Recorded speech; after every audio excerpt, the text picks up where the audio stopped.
En el anterior vídeo hemos visto que como seres humanos estamos preparados para el daño que viene de fuera, porque podemos recibir apoyo de nuestro círculo de confianza. Pero no lo estamos cuando ese daño viene precisamente de nuestro círculo de confianza.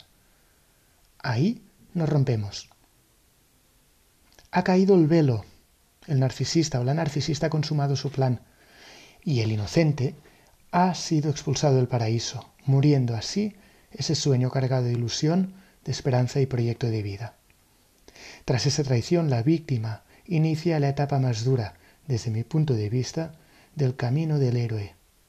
Es la etapa del huérfano. El psicópata integrado utiliza a la víctima como si fuera un objeto del que sacar provecho o con el que divertirse. Cuando deja de serle útil, la descarta sin miramientos, o provoca que sea la misma víctima quien lo descarte. El perverso o la perversa narcisista, en cambio, vive en un infierno interior, aunque exteriormente no lo parezca, y para evitarlo hará que sea la víctima quien sufra ese infierno.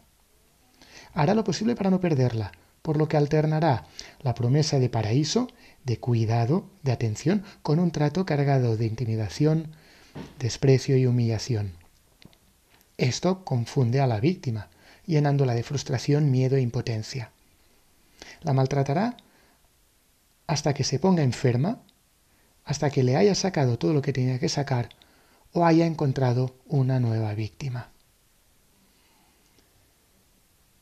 El huérfano, la huérfana, ha perdido la inocencia descubriendo que el mal existe, como Adán y Eva que habiendo comido el fruto del árbol del conocimiento del bien y del mal, son expulsados del Edén y empiezan a vivir con dolor y sufrimiento. La huérfana o el huérfano corre el peligro de entrar en una dinámica obsesiva de querer recuperar ese ser divino. A veces cree que le debe algo por todo lo que recibió en la etapa de seducción, en la etapa del paraíso. También puede pretender demostrar a ese perverso, esa perversa, que es merecedora del lugar y hará lo indecible para conseguirlo, cediendo, obedeciendo, a veces exigiendo, complaciendo, humillándose. Será un esfuerzo en vano. El problema es que el huérfano no entiende el descarte, no entiende ese rechazo. Y lo peor es que el final de una relación con un narcisista se caracteriza precisamente por no cerrarse bien, no permite hacer un duelo sano. Esta etapa de abandono puede conectarnos con los miedos más profundos del niño y la niña que llevamos en nuestro interior. El miedo a que no nos amen, que nos abandonen y que muramos. La etapa del huérfano esconde otro peligro para la víctima de abuso narcisista: quedar atrapada, sin darse cuenta, en la desesperación, la desconfianza ciega o en la amargura. Es delicado porque la podría estancar en conductas victimistas, que es distinto a ser víctima. Conductas que la podrían llevar a comportamientos y actitudes manipuladores, de una elevada suspicacia o de dependencia en nuevos salvadores o rescatadores. Ante lo primero, las relaciones serán tortuosas y cargadas de paranoia. Ante lo segundo, se puede caer en la repetición de relaciones tóxicas basadas en la codependencia, caracterizadas por un apego inseguro y ansioso. El tema está en que cuando se acepta que ese ser ideal tiene nombre, perverso narcisista, que es un embaucador, una embaucadora, que ese paraíso era una farsa, el sentimiento de decepción junto con el dolor sufrido pueden generar un elevado estado de desconfianza y resentimiento hacia el ser humano y hacia la vida. Es una de las consecuencias del trauma. A veces, la víctima puede aislarse y evitar el contacto social, invadida por la vergüenza y con la creencia de que nadie la creerá. El maltrato psicológico del narcisista ahí continúa aún no estando presente. El sentimiento de soledad del huérfano no disminuye. Este puede acabar maltratándose a sí mismo de forma inconsciente, como ha sido maltratada anteriormente. Pueden aparecer los pensamientos de suicidio, de sinsentido de la vida, de culpa, de vergüenza. ¿Cuál es el camino de salida? ¿Por dónde pasa la evolución del huérfano, de la huérfana? Pues no le queda otra opción que conectar con ese dolor profundo, con ese desgarro interno y sentir plenamente ese abandono, esa soledad.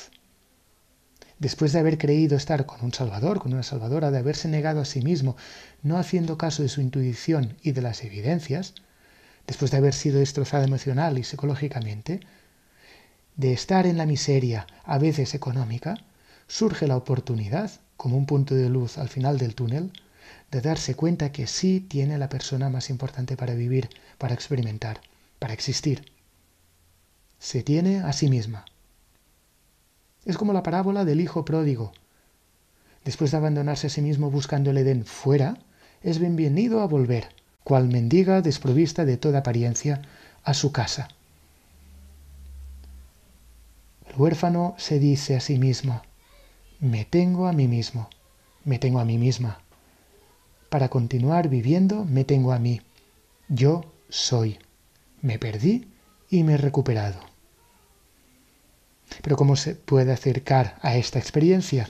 ¿Cuál es el motor que mueve al huérfano? Paradójicamente, es la propia herida sufrida. O mejor dicho, el sentido que le da a la herida sufrida y su voluntad de hacer algo bueno con ello.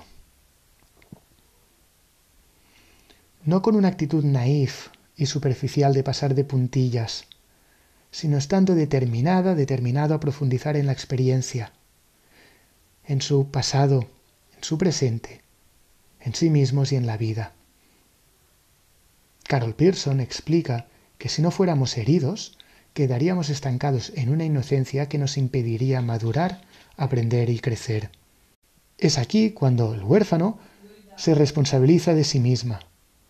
Se reconoce como ser, algo precisamente que el perverso narcisista se lo había negado, e inicia el verdadero camino del héroe.